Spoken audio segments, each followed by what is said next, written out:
All right. Hey, good morning, Tim. Good morning. How are you? Doing good. A bit delayed again, uh, and this time because of the traffic and the election, which is going on in India, one of the states Oh, in Bihar. You do have dear. an election going on. Yes, we have an election going on. It's scary. We actually had ballots into the entire United States. We had more ballots in this year Mhm. remotely than ever before. 70% of the total ballots turned in 2016, our last major election, were turned in by the end of yesterday. It's amazing. Everybody is actually taking advantage of this. And it's funny because one faction of the government is saying, no, this is bad. And the other faction is saying, no, this is good. And it's creating such a dissonance in our society. But you know what? I've been reading up on this, the Federalist Papers and all the documents that the founding fathers used. And it was this dissonance, they said, that was good. And it's driving us crazy. We know having opinions is good here, but we also know that nobody's listening to each other. What's happening over on your side of the world? Are you having a similar experience? Yeah, I mean, we haven't gone through the ballot system yet. It's still the EVM. But yeah, like you said, it's a debatable topic of whether ballot is good or EVM is good. I mean, there are differences, I mean, different opinions among the people. If you ask me personally, I still like the ballot one. It gives me that feel of stamping it and pushing it inside the box. You're physically participating in this Yes. work. Yeah, I feel the same way. Um, it was strange because I've always gone behind curtains inside of a children's school. And this time I had a piece of paper at my desk, but Mhm. it was a physical experience to do that and then put it in the mail and then trace it over to the clerk's office. They've made it beautiful over here so that you know exactly where your ballot is no matter what. But it is, But it, is this the change because of the COVID situation, or yes. even if the We COVID wasn't there, you would still have gone through ballot? actually, if COVID was not here, I'd be in line. I'm a procrastinator. I'll do things at the very last, and but with COVID, of course, they're saying we're not having a really good time. Remember about 2 or 3 weeks ago, we said New Mexico, yay.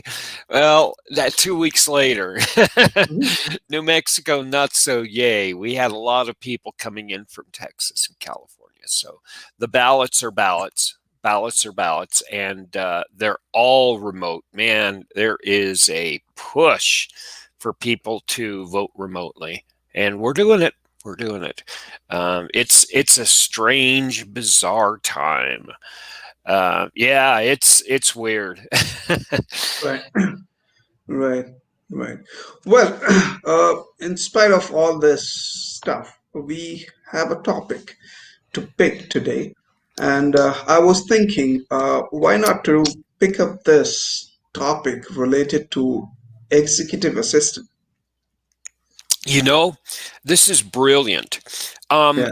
Three of my last mentees, I actually work, and if you're interested, I from about 2 or 3 times a year, I have one or two people I work with directly helping them. And three of my mentees in the last 2 years have worked directly with CEOs. They're good people. They're really smart and they're really driven. But the problem is, um, they don't know what makes an executive tick. And so what I do is I spend about a year and a half with them on a daily, weekly basis. I answer problems, we build strategies and plans, and I help them build knowledge that they need to think and behave and act like an executive. And at the end, they say, Tim, you weren't training me to be an executive assistant. You're Mhm. training me to be an executive, weren't you? And I say, aha. And yes, it is. It's learning to think and behave and act like an executive. And so what you're talking about is how can we actually do this for people? What is it that takes somebody to think like an executive and act and make decisions? We could take this discussion in many, many different directions. We can do it within the context of what's happening in society today. We could take it in context of business itself. Where do you want to go with this? What questions do you have for me in helping people think like executives? Right. Right. I mean, one of my business, for the people who would be listening as first time, my name is Kumar Pushpak, and I head the team here at Ijona Services. Along with me, I am having Tim Giron, who is my regular guest. He's joining in from Albuquerque, a city in the New Mexico. Um, Back in US. And he is a project management expert. Along with it, he also does training uh, and consulting to the executive assistant program that we run in under Ijuna Skills banner. We did that, and we had certain questions even after that those training, Tim, that you carried in a month back. We still keep receiving those questions, and I thought to take those questions on this platform. I mean, what could be Oh, a better that would things be to discuss? brilliant. That would Yeah. be brilliant. Now, if you see, let me talk about executive assistant. Anyway, I will ask you to explain that. But my perspective, when I see that role, I see it a very complex role. Uh, I'll explain why I'm saying it complex. There are other roles into the business which is still complex, but I find this particular role to be more complex than anything else out there. Understand? It's basically to you know to be like someone. So you are a mind and a voice of an executive. It could be the CEO, the director, it could be the VP, XYZ. I mean, you see, so you need to act, think, and execute in the manner what your executives want you. Now, or to pretend to be someone, or even to pretend to work like someone, is a difficult job. Or even if I have to assist somebody, I find it very difficult because I don't know what can actually trigger my executives asking me something at the moment which I don't have it ready on the table. So to read their mind is a very difficult task that I find it personally. And this job requires all your perception, your reading capabilities, your understanding. I mean, it has multiple facets. You see what I'm saying? But yeah, if you could elaborate, Tim, in your regards, how do you find this particular role? And do you also agree with me? This happens to be the most complex role in the overall hierarchy of the system. And the short answer is yes. The long answer is tricky. Okay. First of all, let's talk about the job of an executive. When you manage a team, you get to tell them, move boxes from there to there, and you measure them, right? And you say, okay, you didn't go fast enough. Let's go faster next time. Or you need to move those boxes 5 inches further. And that's how you manage people. But you also have to lead people. It's a lot easier if you Mhm. know how to motivate and influence people, and if you have a little bit of emotional intelligence. But all of a sudden, you get really good at moving teams, and the company says, you know what?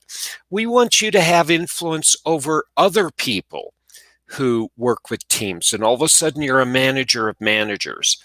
and you're training people to do what you did. And then all of a sudden you get really good at this and they say, you know what, let's give you an organization. We'll give you a bunch of frontline managers and we'll give you a couple middle managers too. And you run the organization. And all of a sudden you have profit and loss, you have targets, you have strategic planning, and nobody teaches you how to do this, right? Well, you're entering into the role of an executive. And the problem is, in the old days, we had an admin who helped this person, and that was all right. They did things that didn't require decision making, right? They set up schedules, they captured notes, they didn't do any thinking for the executive. But what they did was they put things together in a way that the executive, all they had to do was think about making decisions. Well, you get higher and higher up in a company, you get more and more strategic, and you get more influence over a greater part of the business. And you have to have not just an inner voice to the company, to the presidents and the vice presidents of the organizations, and the strategists of finance, and the strategists of operations, and the strategists of production. All of a sudden, you have to pull it together into one big vision. And you're doing the same thing out to the business in the world. You know, you're in a lot of ways, the executive is the voice of the company to the rest of the planet, especially when you get into these multinational corporations. And this is where the executive assistant comes in full force. You know, they're right there 24 hours a day with the executive. And in a lot of times that executive assistant within about 5 to 15 years may very well become an executive. What they're doing is they're preparing the executive for the unknown. Okay? Right. Basically, they're in a car. They're taking a Lyft or an Uber from one place to another, and the executive is saying, "Okay, who am I talking to? What are my talking points? What do I need to stay away from?" And the executive assistant is saying this, and this, and the executive is on point, and they have these meetings multiple times a week, and they're saying, "Okay, we're going to be doing this. Here are the things that are coming up in 4 weeks, 3 weeks, 2 weeks, and 1 week." And the executive system is the tactical framework within which the executive can be successful. So, what are the skills that you need to be Yeah. somebody like? Go Before ahead. you come to the skill set, yeah, before we discuss the skill set, you just now said earlier the job was done by the admins, right?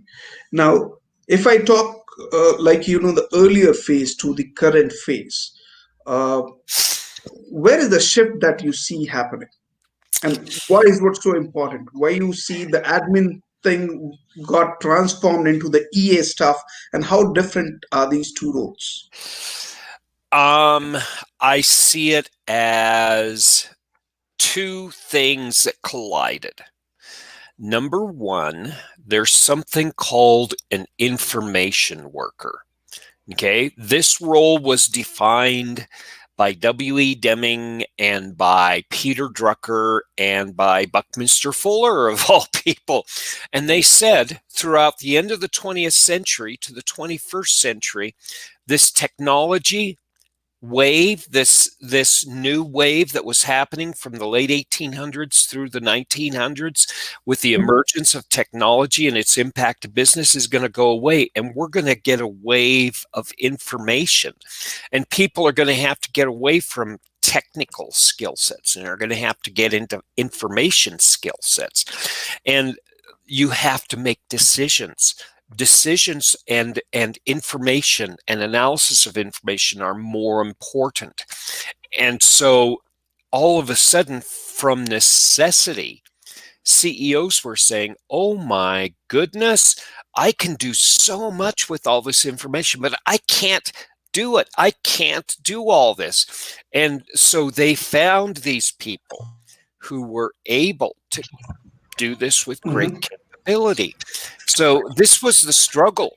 It was actually the emergence of fulfilling a need for actually taking advantage of all the information and knowledge that we're creating inside of our companies. It worked. Right. And here we are. Now, a lot of these leading companies who have this as a formal role are looking this for a breeding ground of their future executives. This is their training. This is their training area for people to actually grow and develop. We used to have mentorship programs. We don't. Right. A lot of companies don't. Yeah. So that's why we're seeing this embracing of executives, and of course, if I were young, I'd be looking at how I can actually do this. I got into this executive assistant idea when a friend of mine who used to be my mentor back in the early 2000s and I were playing with the idea, what is the difference between a $35 an hour project manager and a $150 an hour project manager? What do they have to think about? How do they have to think? What do they need to be doing? A $35 an hour project manager keeps things moving forward, where a $150 an hour project manager is a strategist, a planner, and an executive. And so all of a sudden we're saying, you know what? These skills of finance, these skills of technology, these skills of scheduling and quality and risk and managing resources and managing all these things seem to be really a good balance for somebody. And so I started observing a lot of my students coming through my classes being assigned to vice presidents, to be assigned to chief officers of the company and even the CEO. And so I started asking them a lot of questions. And it seems that the companies were all doing the same thing. They were taking advantage of these Right. information workers that were coming up through the ranks and bringing them in to where they could be more effective. Right. Now, coming back to the skill set that is required for being a successful executive assistant, what are they? Well, I named some of them, right? Scope, schedule, risk. What are we doing? How are we doing it? Why are we doing it?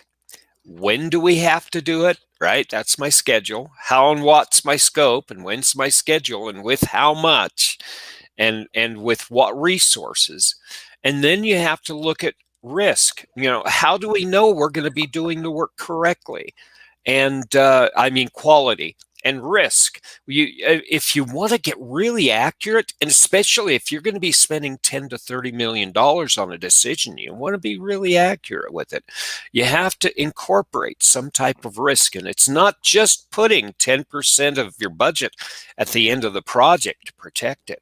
And so it's building these skills of understanding these tools, and then it's getting into, okay, let's plan strategically. Let's actually make sure that we get what we want at the end of the day. Let's hit that target that we all desire.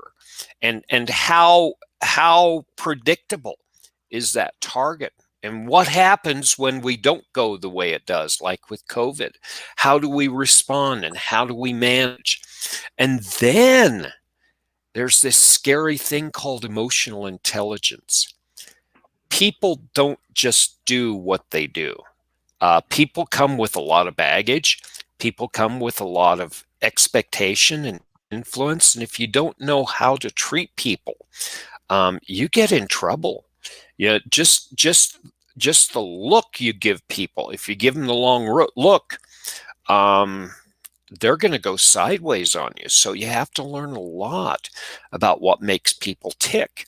And let's talk about, the galvanized We talked about last week how galvanized people are in their ideas, and when people cannot come into the middle, as an effective leader, if you can get them in the middle, that's where your innovation is. So you have to learn how to manage conflict, and you have to be able to influence. And there's something called debate, where you can use, if you're trained and you're skilled, you can use your intellect, you can use your emotions, and you can use your moral compass. And if you know how to use all three of those together, you can be an effective debater, or what they used to call an orator in Greece and Rome. You were a great speaker. You picked up uh, this particular thing. You used this word just now. Some of the examples I'm just trying to recall. What are they? What are the traits that you just mentioned, Tim? I just wanted In to talk more. were we? Yeah, It was probably in leadership, and there's influence and motivation. There's emotional intelligence. There's I got it. debate. I got it. Yeah, I got it. Conflict management. There we go. Yeah, Oh, beautiful. this Uh, is one word which triggered me, and when I was about to ask you a question, it vanished from my mind. so All right. so here we go. Here we go. People, if you think about conflict, it's really a lot more complex than we think, Yeah. because an issue is simple, right? If you have an issue, what do? You go right to the source and you solve it, right? There you go. That's not the way people work. Conflict actually forces me to take a side.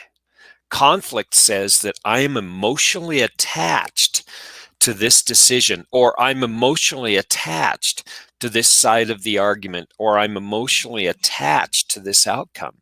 And all of a sudden, you don't just have one issue, you have an issue and you have the people problem.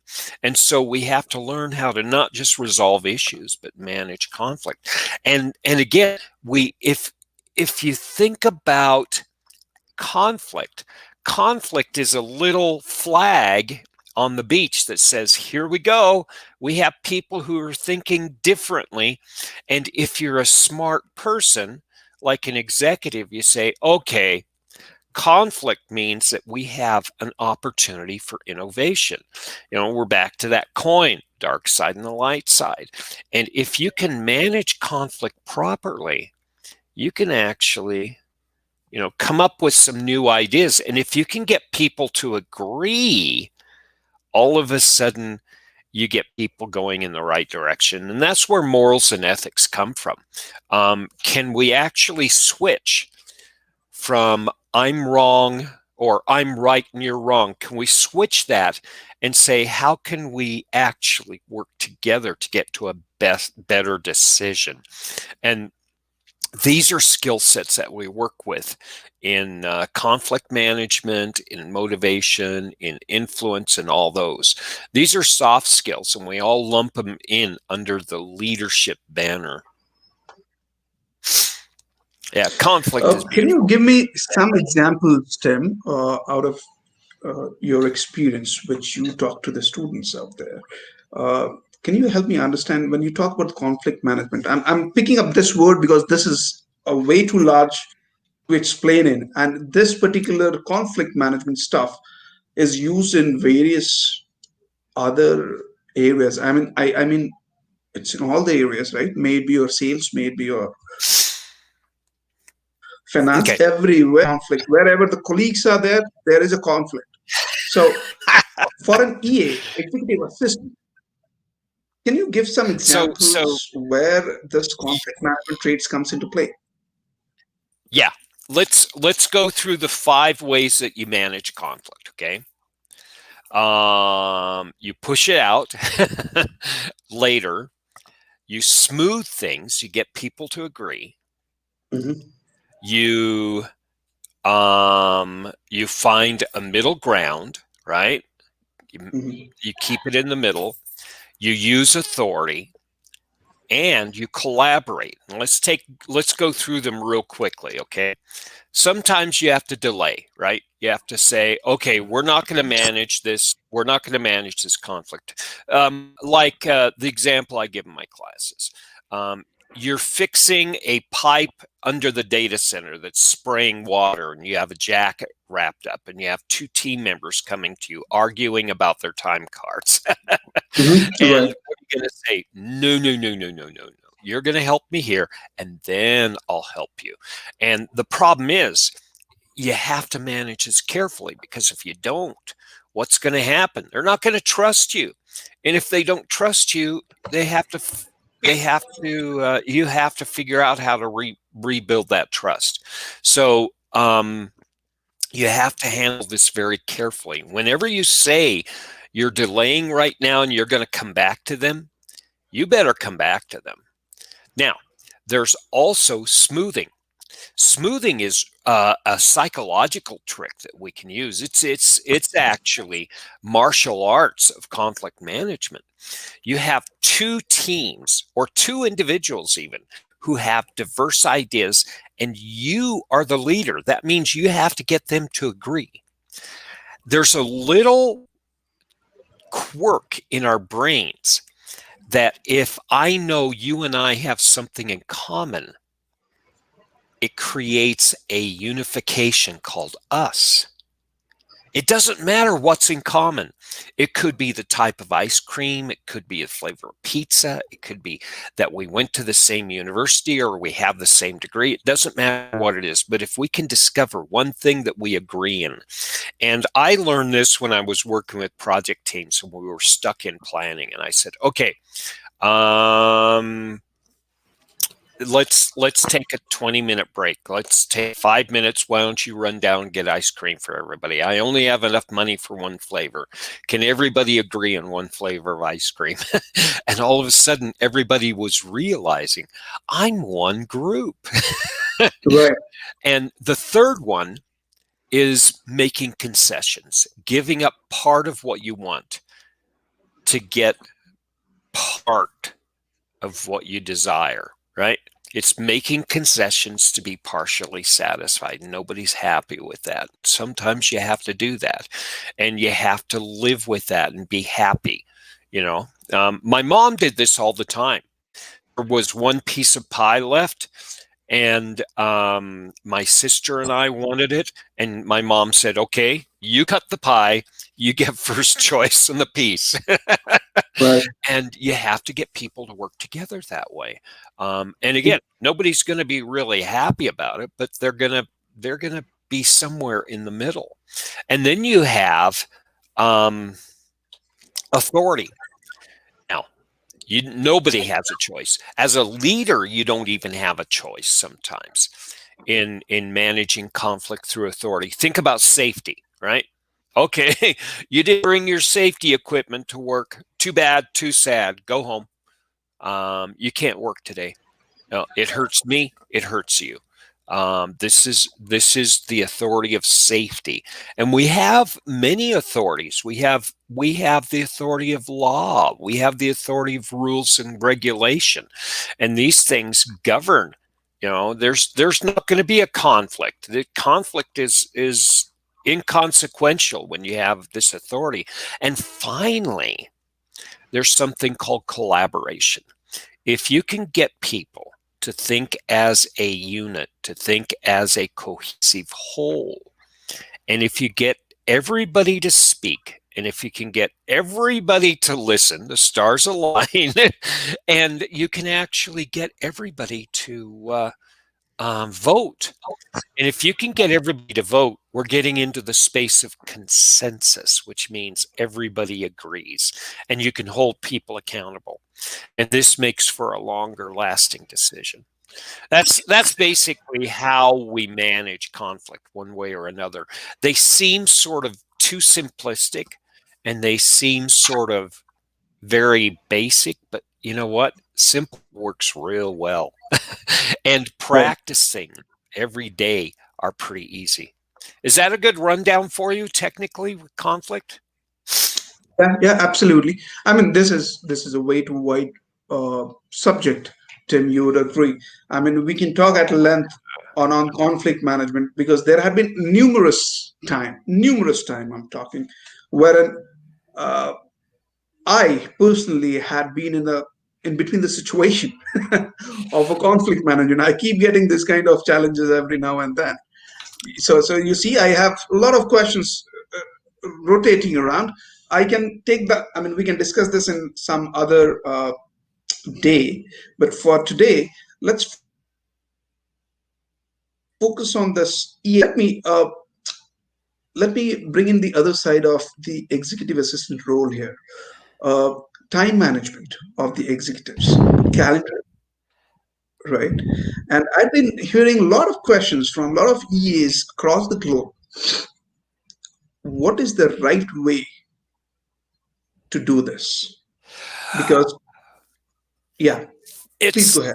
tough. It really is tough because it's your time management as an executive assistant. You have to build in time, not just to get work done, but to do work correctly. And so there's a lot of I gotta sleep. I have to take care of my health. I have to take care of my emotions. I have to take care of my family. Within that, I can operate at the top of my game.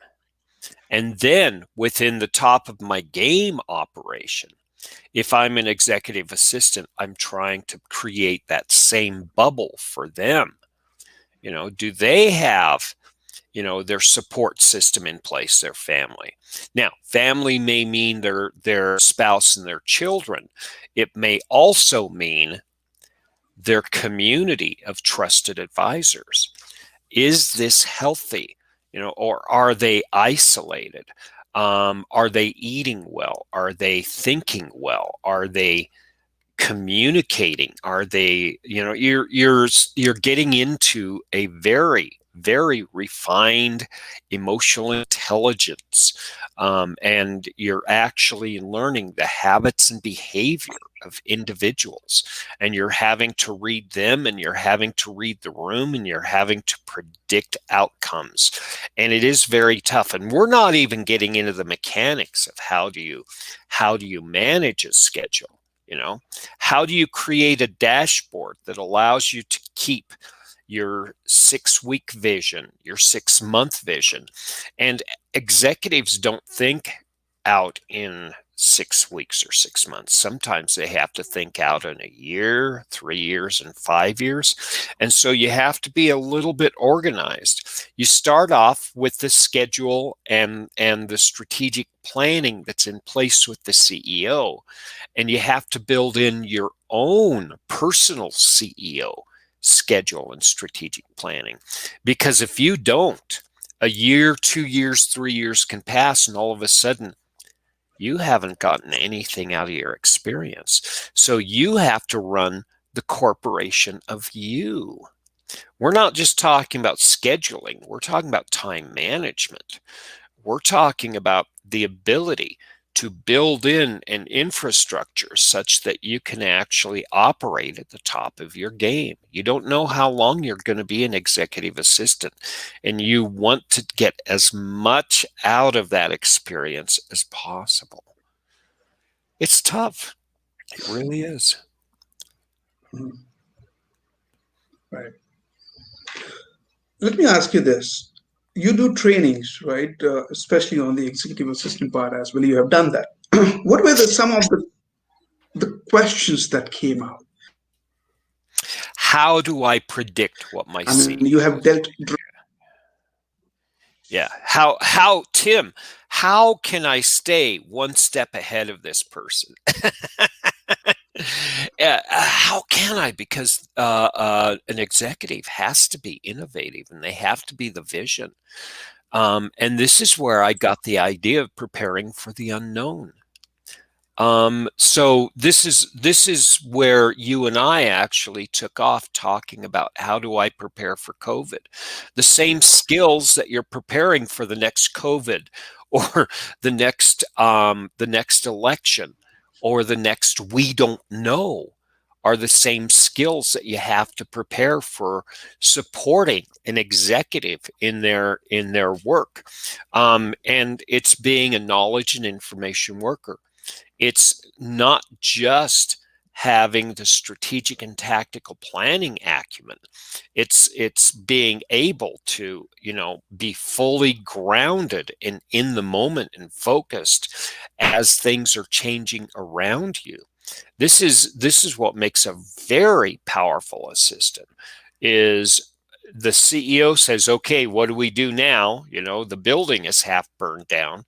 And the executive assistant is saying, well, okay, looking at the flames right now, these are our options, right? And that's basically what you have to have. And like I said, you're thinking, you're behaving, and you're acting like an executive.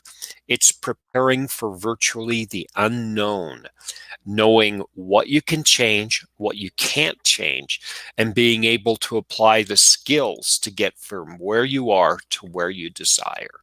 But the problem is, it's no longer what you desire, it's where your executive desires. So you have to say, okay, I don't have any questions for you, but here's my recommendations. These are your options. Here, here, here.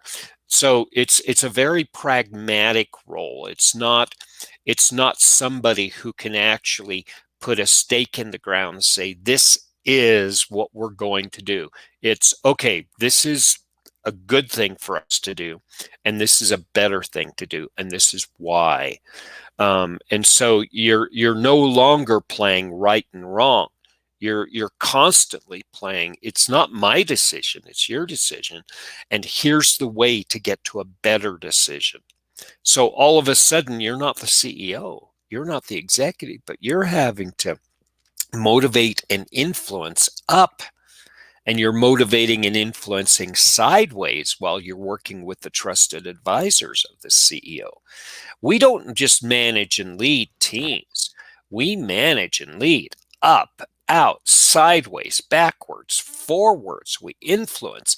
We're constantly leading. And when we're tired and our feet hurt and we're sad, we learn to lead and motivate ourselves. And we reach out to our trusted advisors, our family, both our professional and our personal family, to recharge. Yeah, it is really, really, really the best way to prepare to learn, to think, behave, and act as an executive. Yeah, especially when you are when you have to work with the high rank officers, right, of the hierarchy. It is challenging for sure. People, if you're and if you are into this role, please let us know your challenges. Uh, we are here to take those questions and see a possible solution. I won't call it as a solution, but yeah, we can possibly discuss the pros and cons. Tim is experienced and he knows the integrity of this role. So So yeah, let me we let me go ahead. give you an example of an executive assistant, because as a project manager in a consulting firm, that's exactly what I did. I was paid major money to go into a corporation and help corporations make decisions. They were making $10 million decisions, and I was doing a little piece of it, like how do we take 300 odd data centers and bring them into 100, right? um, how do we do that? And I was doing the financial and business analysis, right? How does business have to restructure itself? And what are the cost drivers? And how can we do it? And what's the return on investment? And what's the internal rate of return? I had to learn all these terms. Luckily, both my degrees challenged me in these areas, but I had to actually also learn how to lead and influence. But you're always shocked by executives. For instance, when I was working with how do I consolidate all these huge data centers into bigger data centers, and what's the cost driver, and why would I even want to do this? And I came up with a really cool financial model. And the chief executive said, "Great, Tim. Now demonstrate for me how you're going to do this. Show me that that return on investment is indeed 27%. Where's the test? Where's the analysis? Where are the test results?" And I'm going, "Oh man, my team is going to slaughter me." And it was really a challenge to do this, but of course I stepped up, because this was what I was getting paid for, and it was a real joy at the end of the game. You have to be ready for these oh no moments. This is the world of an information manager. This is a knowledge worker's world, but that's the world of an executive. There have been times when I was the teacher, and then there were times I was a student. We were actually designing another data center in another part of the United States, and we were saying, well, here's your risk assessment. What about volcanoes? You have a lot of volcanic activity here. And they said, no, we're just going to ignore it. What? and, Right. and the executive said, of course. You take out, you take out the data center, you take out the corporation, it doesn't matter. And I had to rescope the way I looked at problems, and I had to start looking not from the way Tim looked at problems, but the way executives did. And they're very pragmatic at times, and they're very visionary at other times, and you just have to be very light on your feet. And I took these, and I built a series of workshops and a series of webinars. And I have workshops and webinars going on. I have what we call master classes going on. And depending on the needs of people and the needs of businesses, a master class is an ongoing series of classes where you deal generally with topics, but it's more interactive. Think about a martial arts class where you're working with 5 or 6 other people, and you come up with a question for the master, and the master says, "Come out here on the mat. Let me demonstrate with you." You're going to hurt a little bit, right? But everybody's going to learn a Right. lot. And I've had a lot of fun with these math classes, and they've been very successful. So if anybody out there is interested in this model, mentoring is a big thing too. And again, we're always interested in teaching and talking with you and exploring. And it's not so much the goal and objective of getting you to be an executive assistant, but learning who you are, helping you be the best executive assistant you are. It's more of a relationship thing that I've learned along this. All of this learning how to be a manager and leader and executive is more relationship driven. The schedule and cost, these are technical things you can learn in 2 or 3 years. The real skills of being an executive are the things you have to learn over 15 to 20 years. I'm not saying there are shortcuts, but if you're prepared for the lessons, you can learn them more deeply, and you can embrace them, and you can take advantage of the knowledge that's there to a greater effect. The tragedy is we get in these positions and we don't have anybody to ask. We don't have advisors who's ready to talk. And that's why I started this conversation with you so many months ago, over a year. We I was looking for a platform and a framework, not just talk about project management, but prepare people for what's happening in the Mhm. 21st century. Because if you prepare them for this, you prepare them to be an executive. The executive of Me Incorporated first. That's the most important corporation in the world. And then after that, preparing them to support business and corporations so that they can get rewarded for their efforts. Right. One more thing. This question has came in from one of the EA, asking, I feel like I'm a sandwich between the upper management and the lower management. Yes, yes. And isn't it glorious? And that's the beautiful thing. I call this the crucible. Okay. The executive assistant is the translator. You have to be careful with this because Mhm, you cannot translate what you want to say. You can't protect the executive and you can't protect the receiver of the information. You have to be a clear translator. Now, this happens in project management a lot too. The executive is saying we have to go in this direction, and the team is saying we can't. Technology and the problem that we're solving saying we have to go in this direction. So this is that pressure. This is that crucible that we're talking about. And it's inside this crucible of intense heat and the intense pressure where innovation happens, the new ideas. And all of a sudden, we no longer have iron, we have steel.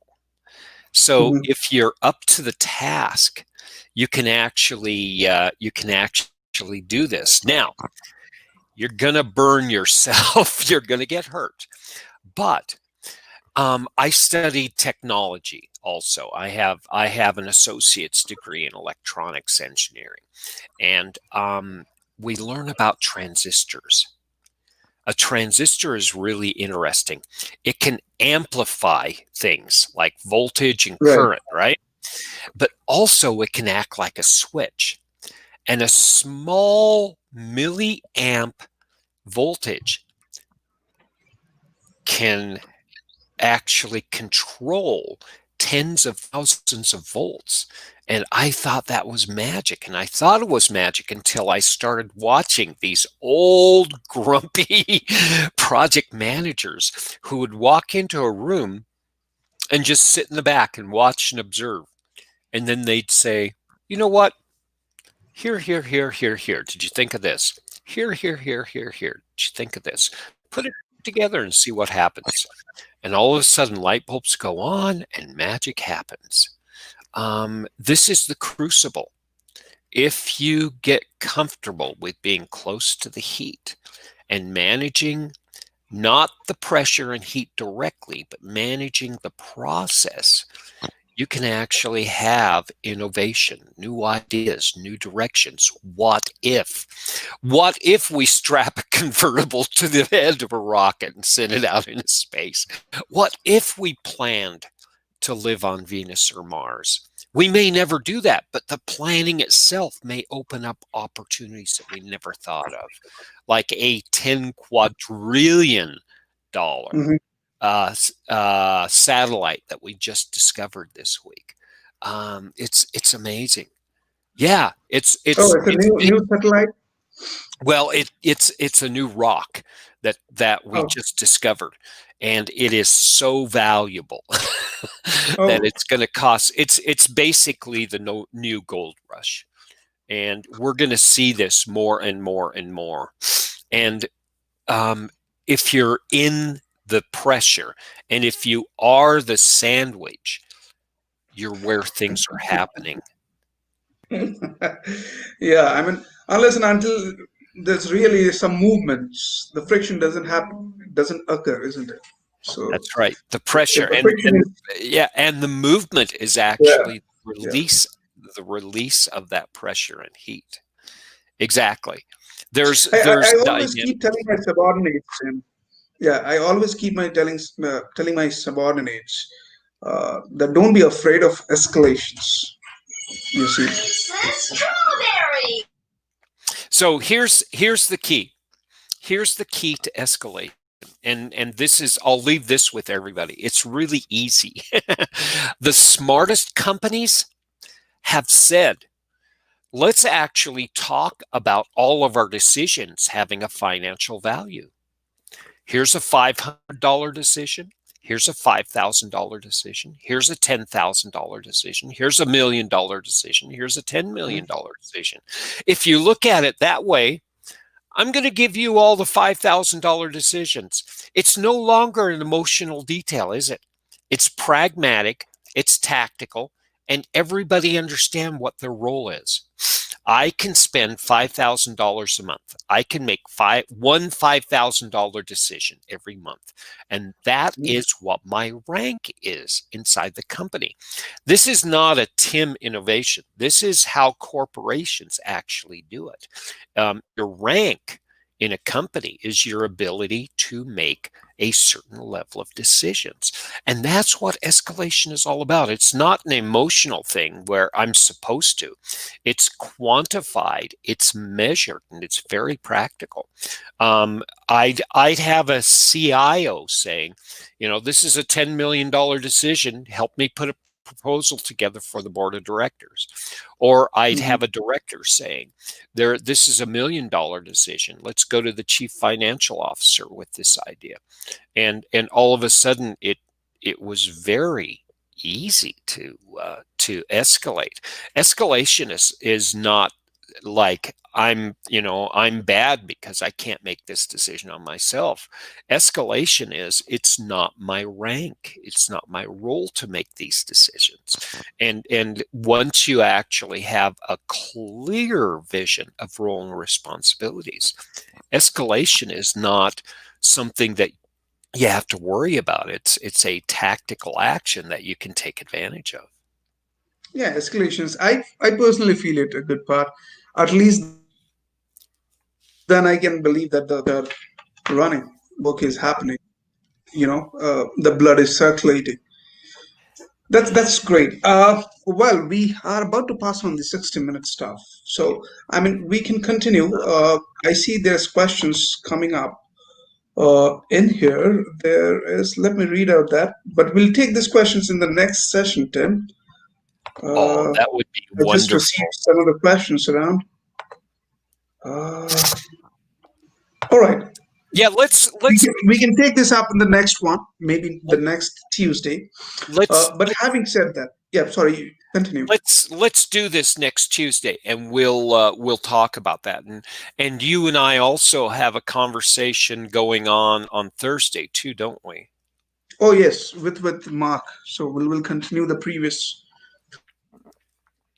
Thursday discussion, the feeling Wow. how the yeah, so how the isolation is getting So burnt out. We'll discuss it on Thursday. we can get the business discussion going on. We can continue that. We can bring in Mark's emotional and Mark's social perspective, which is incredibly brilliant. And that's where things get really exciting. Mark's brilliant where it comes with human behavior and knowledge. I think this could be a really interesting discussion on Thursday. Awesome, awesome. In the meantime, yeah, it's a day start for you, Tim. Step outside, see how's the city treating in, how's the election happening, and do let me know if you see anything interesting out there. Oh, with people, it always is. Yeah, we'll have lots of stories for you. I actually do have many stories right now, but yeah, I'll save them. Yeah, It's a wild time. yeah. Our election today has got over. So we elect. I mean, we do the voting only till 6 o'clock in the evening, and then the ballot boxes or the EVM shut down. But yeah, so 6 o'clock is over. So today's voting is done. There is a uh, third step voting, which is 10 to happen. I think that is planned for 4 days after, and then 10th is our counting day. So we are waiting for that. At the same Ex- time, you said, I know in the morning you said that to get a result of the presidential election, we'll have to wait for a month at least. It could easily be. And there are all sorts of games that are being played, of course. But that's humans. We tend to play games, and that's just part of human nature. All right, Tim. Thanks for your time, a valuable time, Tim, and thanks for taking some of the questions out there. Oh, I'm sure, yeah, it's my pleasure. And everyone, that's what this show is about. It's not about me and Kamar having a great conversation over coffee. It's a conversation that is for you. So if you have questions, keep the questions coming, and we'll enjoy your participation. That's where the real unknown happens here. perfect. Thank you so much, and let's connect again on Thursday, same time. Till then, Sounds people great. take care and yeah, stay safe in this corona. The vaccine is still not done. Thanks again, everyone. Thank you. Cheers. Good day.